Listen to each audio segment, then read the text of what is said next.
Since you clicked on this video, I'm assuming you can read English, and as you saw there just a second ago, we're playing Split Fiction, the newest game from Hazelight Studios. The last two games they made, A Way Out and It Takes Two, are certified bangers. You should definitely play them if you haven't. And subsequently, they are the only two games my girlfriend Maddie and I have played and beaten together. And now her and I are back for number 3. Let's go ahead and introduce our characters. First up, we have Zoe. She's 27 years old, very friendly and extroverted, and she writes fantasy. On the other hand, we have Mio. She's 24 years old, and she's a bit introverted and keeps to herself, and she writes sci-fi. Both of them are here at Raider Publishing for a chance to become real authors and have one of their stories published. So what's your story about? I don't mean to be rude and all, but I really don't do small talk. Nice to meet you too. As you can see, they're the best of friends already. They're here listening to the CEO of Raider Publishing, JD Raider, or as I like to say, Raider. And for the last 20 years or so, our boy Raider here has spent his life developing this machine. And basically, his machine just turns your ideas into reality, or virtual reality. Like that one episode of Black Mirror, if you know, you know. And in turn, anyone who participates in trying out Raider's new machine has the chance to have their story published. Obviously, Mio's already seen that episode and clearly didn't like it, so she decides to drop out last second. I won't do it. Please return to your platform, ma'am. I can't do this. Come with me. Listen, it's time. You can't shut. No!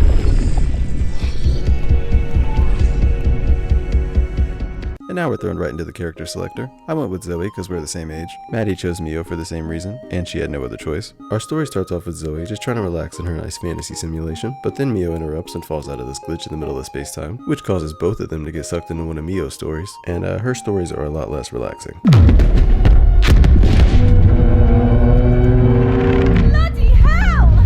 Obviously, there's two screens because this is a co-op game, so you get to watch both of us at the same time. Maddie's on the left, so I'm on the right. And right out the gate, we get hit with a reflex test. Poor Maddie, this is literally her third game. She doesn't quite have the gamer reflexes down yet, but we're getting there.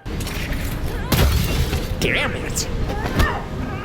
This part is super short because it's basically a tutorial. And long story short, to progress to a new area, we have to find these glitches. So we got launched right into the first one we found and back into one of Zoe's stories. Wait, are we back in your story again? Yeah, but it's not the same one as earlier. This level's got a bunch of pissed off trolls. I'm not sure why, but they really want us dead. And first things first, we get a nice Donkey Kong reference with these barrels. And there's also a really cool Assassin's Creed reference in this level. You've got to have faith when you leap. Here we get our first introduction to a co-op challenge. The game is filled with tons of these challenges, obviously. Clearly this is the easiest one though.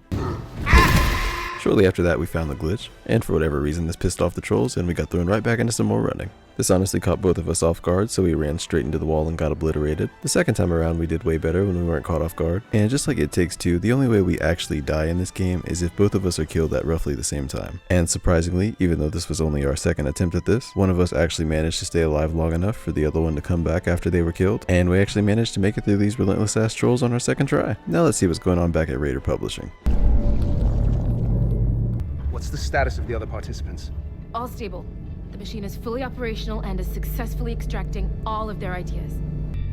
Extracting all of their ideas. And right here is where Mio and Zoe realize that Raider's a bit of a dick, and he's pretty much just stealing all of their ideas. And of course now they're pissed off, and this only amplifies their pursuit for the glitches. Here they also realize that they haven't even actually properly introduced themselves yet. I'm Zoe, by the way. Mio. And now we enter one of our first fully fledged stories. This is one of Mio's projects, of course, if you couldn't tell. And in this world, we're some cyber ninjas with gravity weapons. It doesn't look like a weapon. Was that really necessary? Then after being in this place for like 5 minutes, the cops pulled up on us and said Mio is in debt and that they're about to start blasting. And so they do exactly that. And with this new gravity whip, it basically makes Zoe a Jedi. So I pretty much just start launching these dudes across the world. After I launched these barrels into this cop car, it came crashing into us. And we fell about 1,000 feet straight onto some concrete. Damn! And this fall that absolutely should have killed us led us right to our first side story. What is that?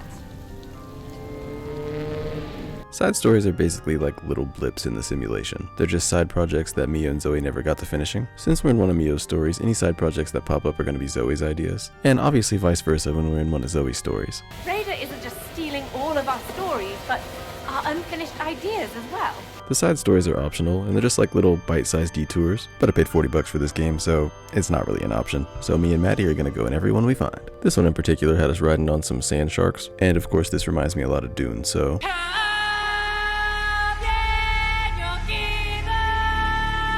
Listen, I gave... And after the side story is completed, it disappears into thin air. It looks like it got removed from the simulation. Then let's keep an eye out for more of these side stories. Shortly after that, we came across our first boss, and let's just say the dialogue choices are questionable, to say the least. Are you finally here to pay your debt? You're not getting shit. I decide when your shit is paid. And until the mortgage is secured, your ass belongs to me. And I've got to say, in all honesty, it's the biggest piece of dog shit. Dog shit dialogue aside, the actual boss is this big hammer guy. And basically, like every challenge in this game, it takes two of us to find a way out of whatever situation we're in. See what I did there? See how I like enunciated the words extra? Yeah, okay, anyway. It's the biggest piece of dog shit. Basically, Maddie hits the hammer and then I pick it up and beat him up with it.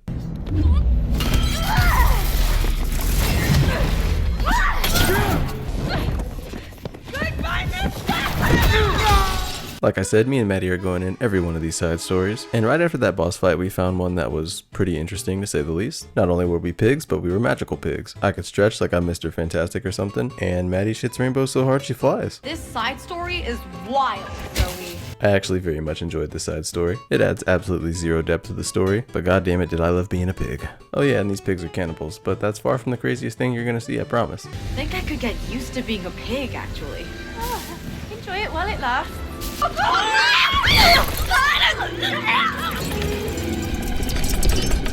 Yep, we got shredded up and immediately turned into glizzies. This is only side story number 2 and we're already so out of pocket. And the mission from here was simple. We had to become cooked glizzies. Maddie got a little bit too cooked. Once we got sauced up, we hopped up in them buns and slid down them throats. After that, Maddie and I fight our way through a few more NPCs, just absolutely brutalizing these guys. And then we came across the boss that reveals why everyone's been after Mio this whole time. You have unpaid parking tickets. Time to die. Excuse me? What? You might be thinking this is slightly excessive for parking tickets, and you would be right. Either way, we had to do what we could to survive this giant death laser and make it to the roof. Once we're on the roof, we can actually fight this damn death ball. He's a parking attendant, so primarily his attacks are motor vehicles. Although he does still have this mega death laser, so I don't know why he's opting to launch vehicles at us, but whatever. I'm more or less just a distraction. Maddie definitely plays the bigger role in this fight. Climbs into this dude and destroys him from the inside out. Pause.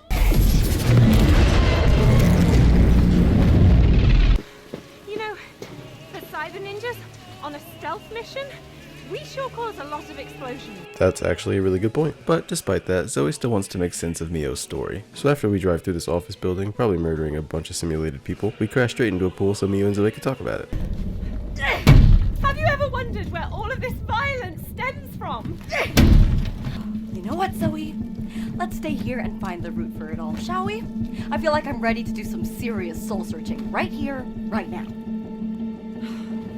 Shortly after that, Zoe does a little bit more prying into Mio's personal life, just trying to get a little better understanding of who she's stuck in here with and what she's dealing with. Or are you a mechanic, perhaps? I'm not a mechanic. Dad is. Okay.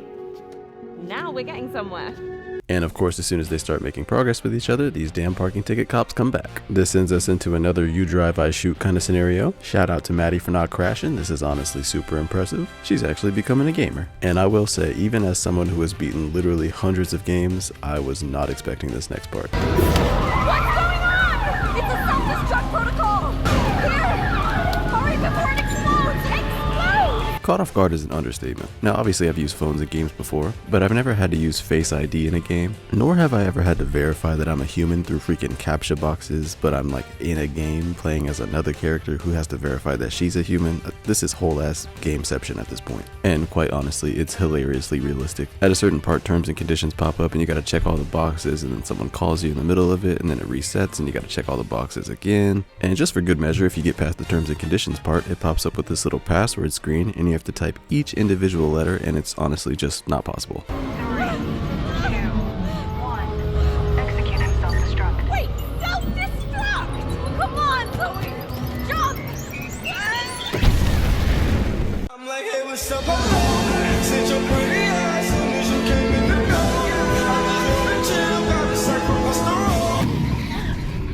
No mercy!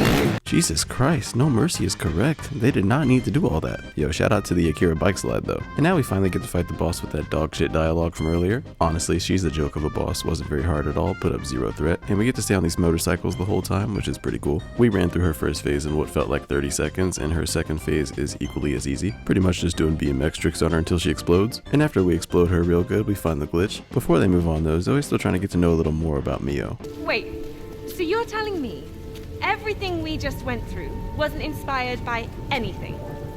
Nope. Yeah, Mio's still not budging though, and the glitch Zoe and Mio are causing in the real world is also not budging. So Raider pretty much just tries to shut the whole shit down. Let's just cut our losses and shut their extraction down, get them out. Yes, sir. Right away. It's not working. God damn it!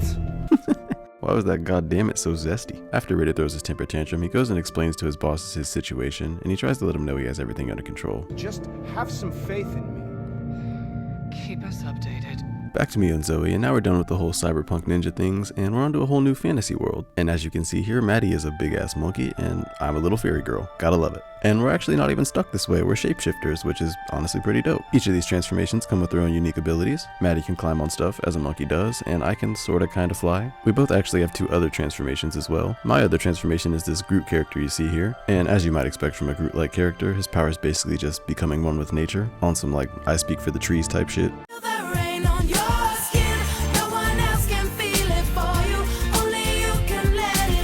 Maddie and I then found this big ass wooden door, but to our surprise we fell in the hole in the floor. And this dropped us into a boss fight that's just a little bit less conventional than others. Oh, I love this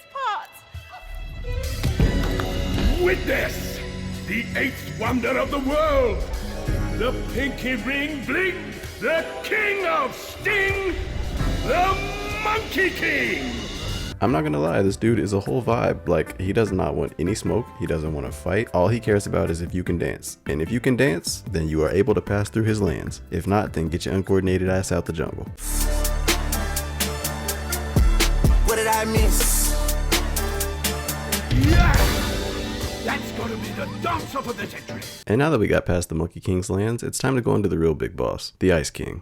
Oh, dang it!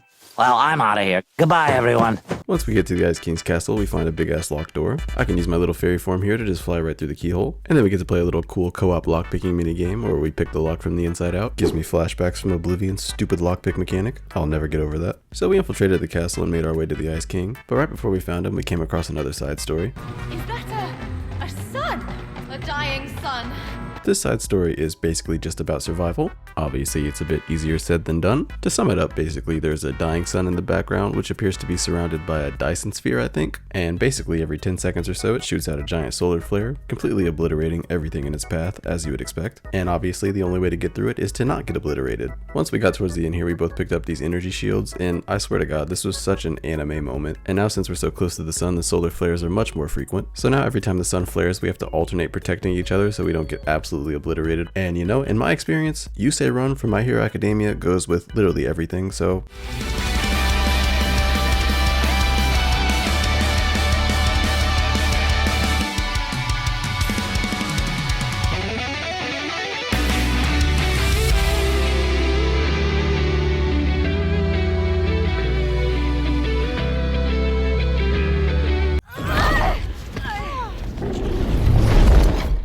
Haven't mentioned it yet, but Maddie's other shapeshifting form is this otter fish thing. So she's the only one that can actually get in the water and grab this little cabbage ball. And I launched that cabbage ball through this ice wall and we can finally go fight the damn Ice King. But on the other side of the wall is just this cat. And honestly, Maddie and I both would have reacted the same way Mio did. We are obsessed with cats. Aren't you the cutest? Pet me or die, human. What? Sweet Lord, today must be my lucky day! The little cat is the Ice King. Tie that furry ass down! Tie that furry ass down is the dialogue you chose? That is crazy. I feel kind of bad about this. I love cats! After all the violence in your story, here is where you draw the line! This fight is pretty simple. All we gotta do is survive all of his AoE attacks until we get our chance to strike. After he stops attacking, he becomes vulnerable for a second, and Maddie can just beat the shit out of him. And then it's pretty much just rinse and repeat.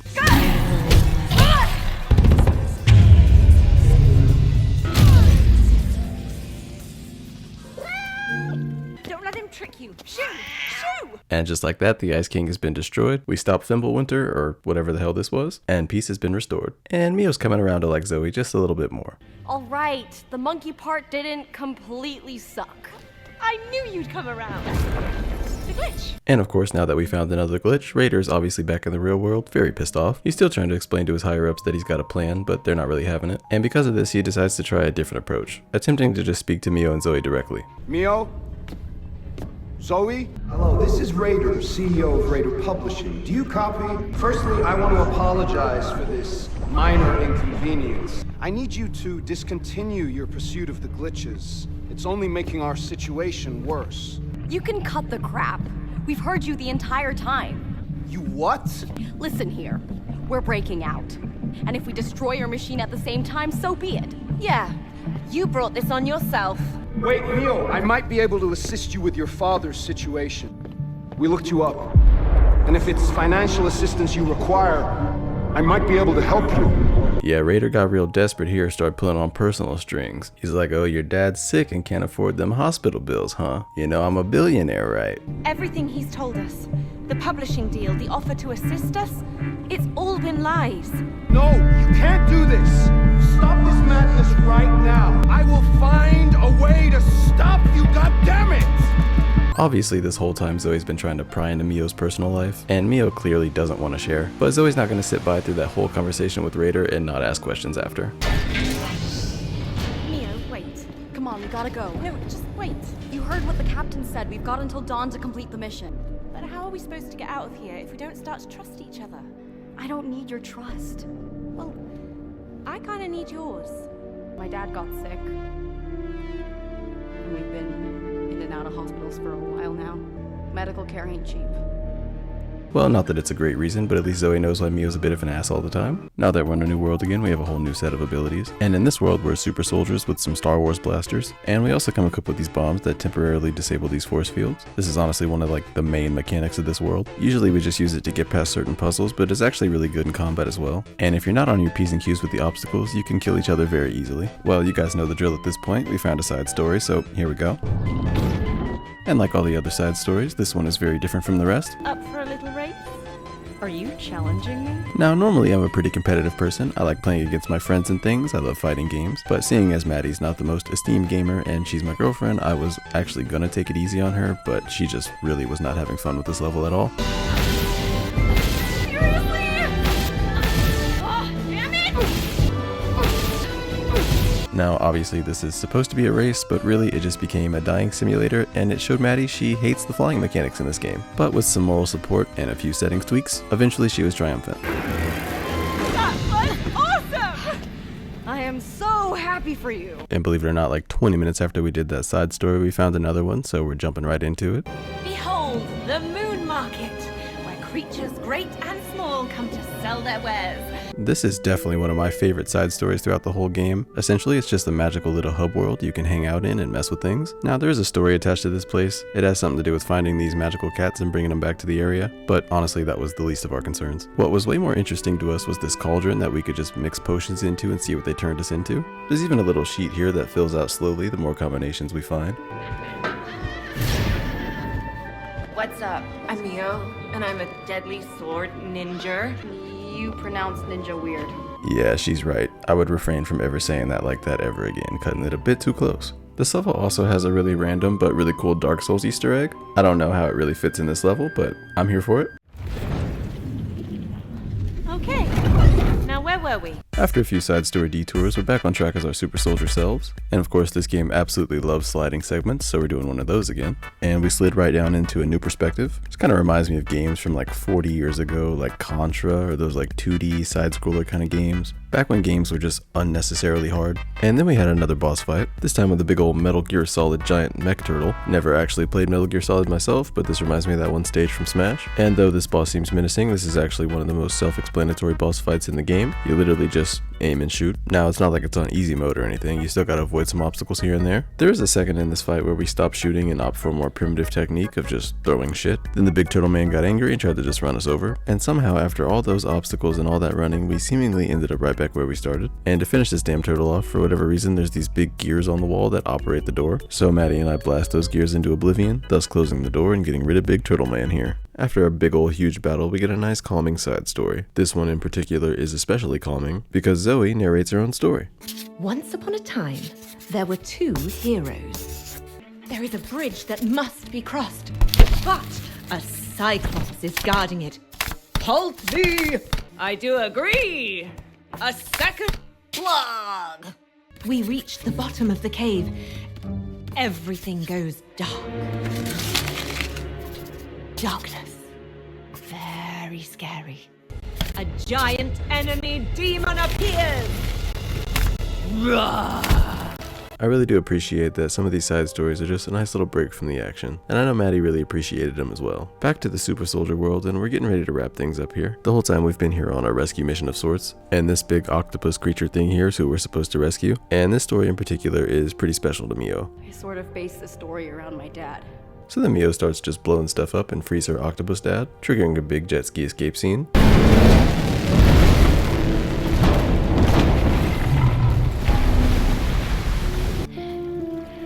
You might be the first person who's seen this side of me. I'm not used to strangers being this, I don't know, kind. Super Soldier segment complete, and now Mio finally knows what it's like to have a friend. Back in the real world, and Raider's still trying to force these guys to stop Mio and Zoe, and so they put the machine in this system failsafe mode. It's supposed to redo all the glitches we found so far, something like that. And the system failsafe mode is kind of like a minigame or a side story in itself. It's a lot like the game Chained Together. We can't get too far away from each other or we die, and if one of us dies, the other one dies. And just like every single other level in this game, we just gotta find the glitch, even though this system failsafe is supposed to get rid of those, but never mind that.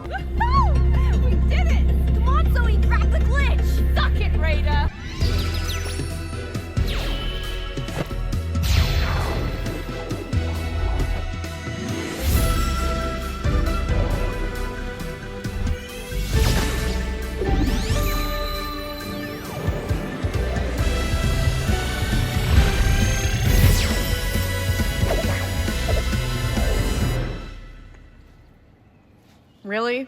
I'm sorry, I had to include that just completely unedited, unaltered, because that was amazing. Anyway, we can get back on track. As you can see, we're back in another fantasy world. This one in particular, Zoe wrote for her and her twin sister. We were given pretty simple directions. Adventure lies ahead, and we're supposed to take these eggs with us. And so that we did. And then after being here for like 5 minutes, we ran into this guy.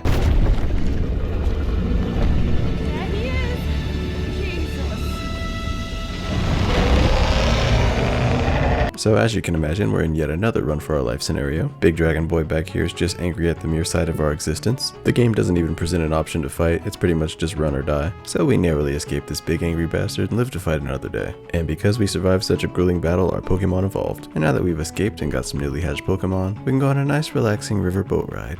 Nah, I'm just playing.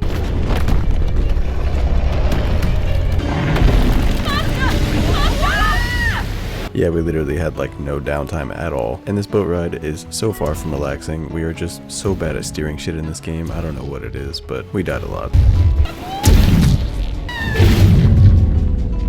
And then eventually, after crashing the boat I don't know how many times, we actually managed to get past the part that was plaguing us so bad, all just for the cutscene to have us crash the damn boat anyway. But in this process of flying out of our boat, we found out our little dragons have abilities they can use. These dragons aren't completely useless. Oh, don't worry, little ones. It's Mia's way of saying thanks. And after a few more obstacles we had to get past with our newly equipped dragon skills, we found our way over to this next upgrade pond, and our little Pokemon ran and jumped in so they could get their next evolution.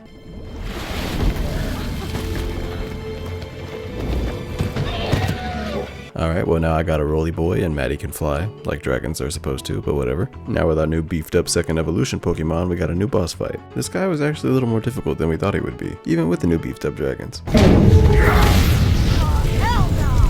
He has a lot of AoE attacks that cover the entire stage, and he also leaves you very little places to dodge those attacks. And a lot of these attacks kill you in just one hit, so he flatlined me and Maddie a few times. We literally got his health down to like 15% on multiple occasions, and then out of nowhere he would just murder both of us in the span of like 2 seconds. I'll have your head for that! But after 3 or 4 attempts, we were finally able to take this big purple bastard down. And this is pretty much the formula of the game at this point, but after every boss fight seems to be a side story. We got another one that takes place in space, but this time we're in much lower gravity. Then we went outside on top of the space station. The goal of this side story is basically just escape, and to do that we gotta unlock this shuttle, which is conveniently placed outside of the station. Of course, doing that uninterrupted would be way too easy though, so a fucking meteor smashes the space station, and as you might imagine, that causes quite the impact, so it explodes and we go flying off into space. And as we're flying through space, we have to dodge a bunch of debris and these random lasers that popped up, but eventually we found the shuttle, hopped on it, and got the hell out of there. Another soothing side story complete. Back on track with the dragon world, and we're faced with this bastard again. Not sure what we did, but he really wants us dead. So once again, this big giant bastard chases us down trying to murder us, and even with our evolved Pokemon, this guy's just still too damn big. So for the second time, we just ran away because f that. And then we came across a few challenges that ended in us breaking these crystals and releasing these spectral dragons. And then after we released 4 of these dragons, they flew into this stone statue and became one giant spectral dragon. And this giant spectral dragon became an Uber. That's pretty much why we did that, I guess. And our spectral Uber driver dropped us off right at a new side story. I didn't think it would be any more crazier than getting turned into glizzies, but then we walked into this side story and we were some teeth with toothpaste for hair. And the more we progressed through this level, the more it just felt like a Fall Guys stage, especially with how many times I got smacked in my face by these damn obstacles. And believe it or not, it actually gets weirder. I'm not kidding. Turns out this whole place is just like a suppressed memory Mio had, and apparently she had to go to the dentist on her 5th birthday, and this is how she remembers it. Wait a minute. The dentist will see you now. How did you forget about this dentist? You can't blame me for suppressing this horror. Honestly, as a 5-year-old, this is a pretty valid depiction of a dentist. I'm with Mio, I hated that shit as a kid. Although this one particular part about this boss fight I actually really enjoyed because for whatever reason I feel like I'm pretty good at this game. The game being the ball and cup trick. Now obviously in real life this shit is a scam most of the time, but if it's just solely keeping track of the ball, no tricks, I got the Sharingan, I'ma find it. As you can see, this boss has no health bar, and I think that's because they're just really supposed to bully us. It is a dentist, so sounds about right to be fair. But after a few minutes of surviving the bullying onslaught, we hit her with the old Uno reverse card.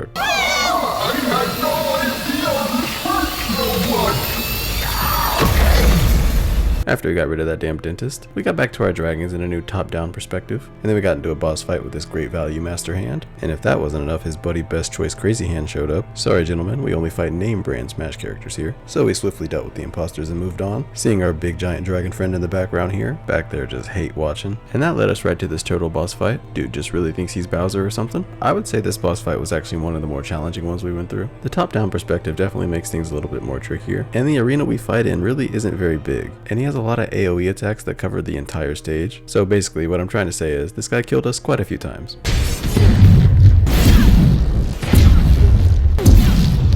But after suffering defeat from this stupid ass Beyblade turtle probably at least 7 times, we finally got the hang of this stupid turtle and laid his dumb ass to rest. And Mio and Zoe saw the best way fit to do this was push him into lava and boil him alive. They say that's inhumane. They feel a lot of pain from it. It can't be helped. We need those swords. Ta-ta, traitor.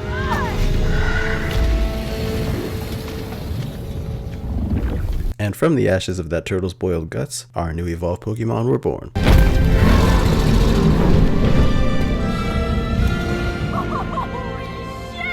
But they were still some little bitch-ass dragons compared to this guy. Hey, but Mio and Zoe are some real ones. They charge headfirst into battle with this giant demon dragon.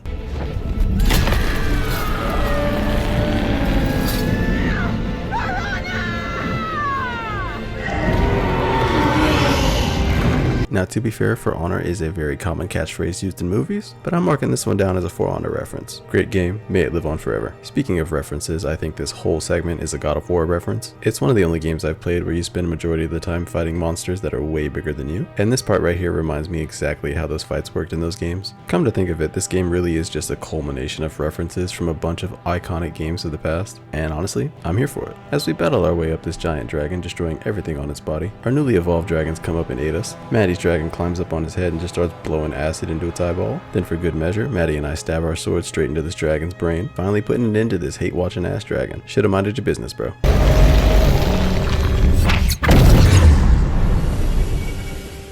And now that the big dragon journey is over, unfortunately we gotta say goodbye to our new friends. And this little moment actually entices Zoe to open up to Mio a bit more, and she goes into detail about exactly what she's lost in her life. Well, that's why I wrote this story. Ella would have loved it. Would have. Yeah, I lost her when we were 12. We were playing and... one minute she was there and the next she wasn't. In this story, you made sure you both survived. I just hoped that in time it would get easier. Does it? Nope. Sad, very sad. But back in the real world, our boy Raider's dealing with his own set of emotional trauma, and that's because his bosses have pretty much told him he's lost control, and that he needs to put everything to a halt. You can't do this! Take caution with your tone. This is my machine! I've spent 20 years of my life building it, and no one is going to take it away from me. Nobody! You three can go to hell! So as you can see, Raider's in full out crash out mode because his machine's getting destroyed and there's not really much he can do about it. So he pretty much just goes full dark side mode. If we accelerate the machine to full power, we could potentially push them into their subconscious, sir. I don't care! Set it up! Now no more written stories. We're going straight into Mio and Zoe's subconscious. First up is Mio, and here we're turned into some mech balls. I guess that's the only way to describe them. My ball is basically just like a gravity ball. Maddie definitely has the more complex one. Her ball is basically just a bunch of little nanobots that can turn into pretty much anything. She seems to always get the cooler one. And in this world, we spend majority of our time as these balls. And honestly, a lot of the obstacles in this level were actually pretty fun. I never thought I would say this, but being balls is actually cooler than being dragons. Then we came across the water segment, and since Maddie's basically a little multi-tool, she turned into a boat. And like most of the segments in this game, if I touch the water, I'm gonna die. But we gotta work as a team, of course. And I can jump on top of Maddie as she's a boat, and together we can become the team boat. No, but like in all seriousness, my ball is so useless compared to Maddie's. Like look, she can literally turn into anything. And since Maddie is the more superior ball, in the next segment she had to protect my dumbass from these drones trying to murder me. And after Maddie got done obliterating all those drones, we got launched into a giant contraption. And inside of this contraption looked exactly like a pinball machine. And honestly, I should be so good at this because as a broke kid with no money, I played so much pinball. If you know, you know. There's also a big giant boss in here named Pinbosser trying to ruin the great sacred game of pinball. And because of that, for the sake of all the poor 90s kids that grew up playing this damn game, we had to lock him away deep in the depths of the earth so he could never be found again.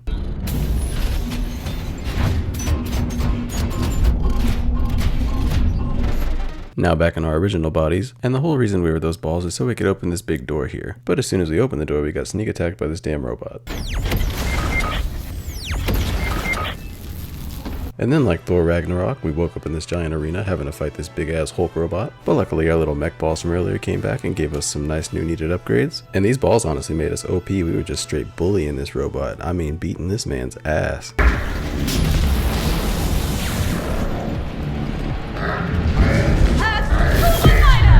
Zoe literally says a cool one-liner as she smashes this dude's head into the audience. I honestly love her sense of humor. She's great. I'm glad I picked her. Mio, on the other hand, sometimes I wish she would just not say anything at all. Ugh, is that a reference or something? Like, just cringe, bro. Just shut up. Speaking of references, though, obviously we know at this point this game has a dick ton of them. We get a not-so-subtle reference to A Way Out, Hazelight's first co-op game. And here we find our two protagonists from that game, Leo and Vincent. And once again, they are in prison together, seemingly looking for a way out. It's simulation, Leo. But you know what? I'd rather die than hear you talking shit all day long. Are you freaking kidding me? My talking is what's keeping us alive in here. Plus, I'm funny. You're not funny, Leo. Now would you please push the button? No. Wait a minute.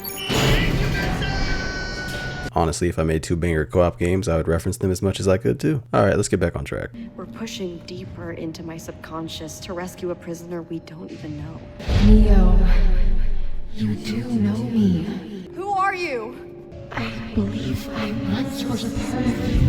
Well, as you heard there, we now have a goal. Rescue a part of Mio that's trapped somewhere deep into her own subconscious. And obviously, in order to do that, we have to traverse through this super deadly maximum security prison, all while avoiding this super mega death laser, and simultaneously making it cut a giant hole in the floor. Once we get the hole opened up in the floor, we got a nice Mission Impossible style obstacle here. The two separate perspectives we have makes it extra difficult, but we kept it slow and steady and got down there relatively easy. Release the prisoner! Do it now!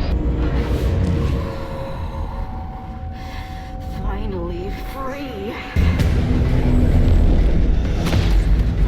I will not hold back, and I will punish the world for what it did to Dad. Let her go! Yep, we've been Speckledorfed, we've been duped. used, all the words. Apparently this is Dark Mio. Mio's just embodiment of hate that she's pushed down deep into her subconscious, and clearly she's very angry and very hurt because look at these attacks. This boss is busted. What will break first? Your spirit or your spine? After that super villain ass statement, we go into our second phase. This one definitely a little bit harder. A lot like the parking meter boss from earlier, I'm just out here trying to stay alive. Meanwhile, with Maddie's tech ball power, she tries to hack Dark Mio's brain and take her out from the inside. And while Maddie's got Dark Mio hacked, we're sitting here playing hot potato back and forth with this gravity ball. Like a Dragon Ball beam clash, we're just pushing this back and forth until one of us gets destroyed. And after I win the little beam clash, this initiates the final sequence of the fight, pushing us right into this little quick time event. And then Maddie and I are both supposed to mash Y here, but she couldn't quite see the prompt for Y pop up, so...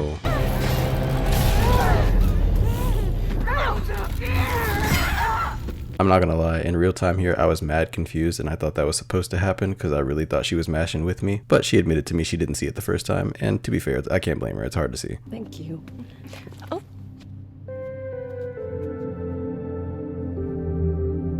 We're about to render them brain dead. Talk about a heartwarming moment just ruined. Oh, thank you so much, Zoe. I could have never done this without you. You're my best friend. Yeah, Raider, they're about to be f***ing brain dead. The only thing that matters is protecting my machine. You got that? I can't be a part of this anymore. Get the hell out of here, both of you. I'm like, what do you say me for? Okay, yeah, Raider's pretty much just a full-blown supervillain at this point. And now, even though it might render us brain dead, we gotta push deeper into Zoe Subconscious. The new abilities we got in this world were slightly different. I could take these little spectral tentacles and pull on pretty much anything that's made out of gold. And Maddie's ability allowed her to make some tangible light from these little objects that look kind of like Saturn. Also has something to do with gold, I guess. And of course, combining the two of our abilities allows us to get past certain obstacles, as you would imagine. And just like Mio having to deal with a little bit of suppressed trauma in the last section, now it's Zoe's turn to face her demons. Do you know this place? It was my home. How long did you guys live there? We moved when I was 12. Was it before or after the accident? After. And so we press on deeper into Zoe's subconscious. Mio's slowly trying to piece together the puzzle of what happened to Zoe's sister, and Zoe gets progressively more sad because all she can think about is her dead sister. And speaking of dead sisters, Zoe has literal ghosts in her subconscious for some reason, so we gotta deal with them too. I like the contrast of Zoe being such a happy-go-lucky person, and this is what her subconscious looks like, literal demon hell. There's also these really weird worm creatures in here. They're very attracted to Maddie's little light power, and so we use them to get to places we can't reach. Thank you, worm fella. And then once we go inside that big old red door, I use my powers to form this little ring thing, and then Maddie used her power to create the brightest light in the universe. And I guess this light has like reverse Medusa powers, because it turned these giant stone centipedes into real giant centipedes. Zoe? Is that you? Oh, dear little Zoe. We need to get her back home. We're taking you back to where it all started. And now Maddie and I take control of this giant centipede demon. She controls one end and I control the other. It's basically just another chain together type moment, except this time we're a centipede. Before too long we came across a really big door, and so far throughout the game we've learned that big doors usually signify the end of the segment. Oh, dear Zoe. We tried everything to make you happy again. But in the end, it has always been up to you. Mom? Dad? Oh yeah, and by the way, the giant centipedes are Zoe's parents. Weird way to subconsciously view your parents, but anyway, time to go back to Zoe's home.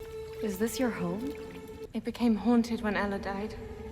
We weren't supposed to go to the river. I convinced her. She slipped and I couldn't hold on.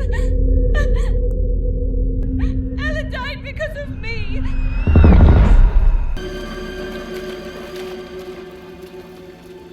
Ella! Don't let go! Hold on! Zoe! Brother, oh my god, things turn dark so fast. Mio has the nerve to have an attitude all the time, and this is what Zoe's got going on in the back of her head. Like, Zoe has literal PTSD. And if you thought it couldn't get any worse, a Hydra busts out from underground and destroys Zoe's childhood home. This girl Zoe really needs a hug. And from here we get separated and we have to try and reconvene. Of course, while avoiding death from this green hellfire coming from these Hydra heads. After narrowly avoiding death, we finally reach each other. And once we got close enough, we dove towards each other and put the two pieces of this locket together. And like some anime plot armor, this gave us a Hydra killing light weapon. Don't ask me how, because I don't know. Then we started getting creative and hopped on this ballista and mixed it with our light weapon. But if you've seen Hercules or just know anything about a Hydra, then you might have an idea of what happens when you cut the heads off. Zoe? You gotta be kidding me! So yeah, if you cut one off, 2 more grow back. They were not kidding. And it's so one-sided, we don't even really get a chance to fight, we just get 8 off the rip. And once we were inside here, Zoe lost her half of the medallion, but luckily Mio's half is glowing and literally pulling itself towards Zoe's. So Maddie leads us down this Hydra's throat so I can find my other half of the medallion. Zoe, watch out!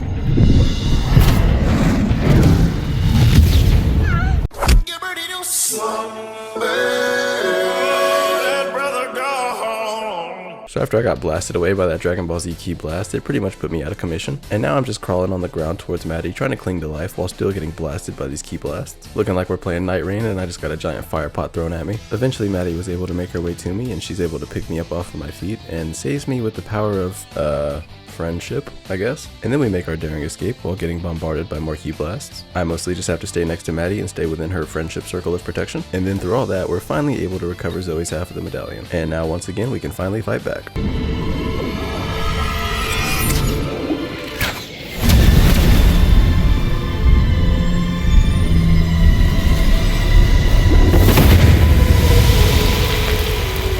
Well, that's one part of Zoe's demons dealt with, but Zoe still has a lot of emotional trauma she's got to get figured out. And here we are once again back at Zoe's childhood home. Now she can finally face the past that's been haunting her for the last 15 years.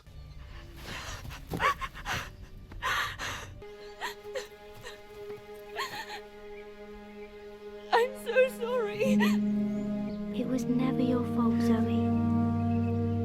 You have to stop blaming yourself. I love you. I love you.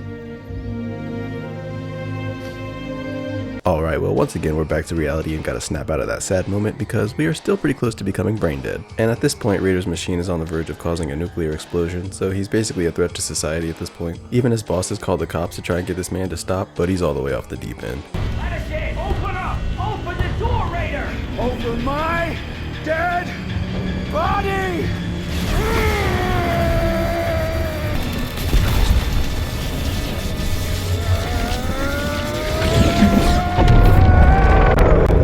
So yeah, as if the physics of this game made sense already, they didn't, but now he completely defies all physics and literally just inserts himself into the simulation, and I guess because it's his machine, he's God, or his version of a god. So then he gives us a good Hulk smash clap and we go flying across the whole simulation. And since Raider just jumped in and inserted himself into the simulation, everything is a bit wacky. So here Maddie and I are actually in the same world, but we see 2 different things on our screens. I'm honestly really curious how they pulled this off. This is really cool game design, like I'm actually so here for this. It really does seem like Hazelight has single-handedly brought back couch play co-op. Don't jump! No, Zoe, no! What? How do you... And like basically every other level, we found a big door. And on the other side of that door, we got to see one of the coolest bits of scenery throughout the whole game. Surprise, motherfucker! Yep, and then this jackass just comes out of nowhere and ruins the whole moment by throwing a plane at us. And Raider being in here and just destroying things is slowly causing the simulation to just completely fall apart. But still, the goal is the same as any other level. All we gotta do is make it to the glitch.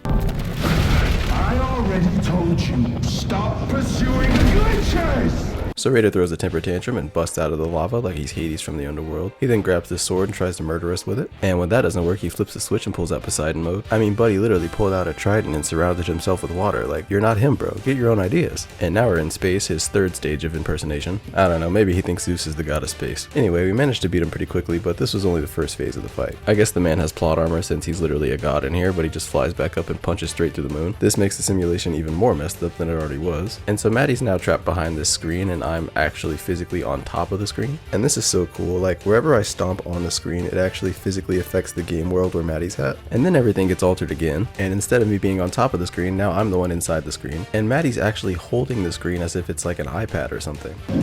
Go fast! Go fast! And as you can see, whichever direction she tips this iPad is which direction the gravity shifts to. Like, what other game has done this? Shout out to Hazelight, man. After that, we go straight into the 2nd phase of the Raider boss fight. Hell, I thought he was stealing ideas from the 1st phase, but this right here is just egregious. He just straight up starts pulling enemies out of a black hole that are straight out of Mio and Zoe's stories. Luckily, we finally got some plot armor on our side. Midway through the fight, a glitch popped up, so we reached into it and pulled out some miniguns. So then Raider just starts shaking portals, hoping to see what the hell comes out of them. And it's pretty cool, we got to see these troll guys again from like the very beginning of the game. And then he brought back this bitch-ass turtle. I don't know for sure, but this turtle still might be the one who killed us the most times. Honestly, my man Raider was leaving no stone unturned. He was digging through every enemy in this simulation and just throwing them at us like Beyblades. I mean, this man was using main bosses as just simple attacks. That being said, we had already seen all of these attacks, so we were well prepared for this fight. Finally, it was time to put an end to this plagiarizing bastard. Dear God, help me!